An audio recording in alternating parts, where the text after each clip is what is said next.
жүрөктүн тазаланганын эки жолун айтты да. Жүрөк бузулат экен. Кандай баа темирге суу тийгенде айтпадымбы, дат басып кеткендей. Ошондой жүрөк да ушинтип бузулуп кетет экен, күнөөгө толуп кетет экен, карайып кетет экен. Жүрөк катып кетет экен. Ошолой эми кантип тазалайбыз дегенде пайгамбарыбыз Мухаммад алейхиссалам эки жолун айтты. Ал Куран окуу.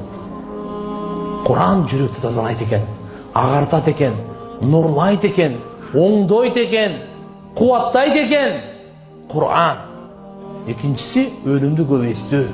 Өлүмдү көп эстөө бул өтө жакшы ибадат. Өлүмдү эстеген ибадат. Өлүм өзү акыйкат. Пайгамбарыбыз Мухаммад алейхиссалам динин караңыз, өлүмдү сиз эстесеңиз, эрте келбейт. Күн сайын эстесеңиз, бүгүн келип калбайт.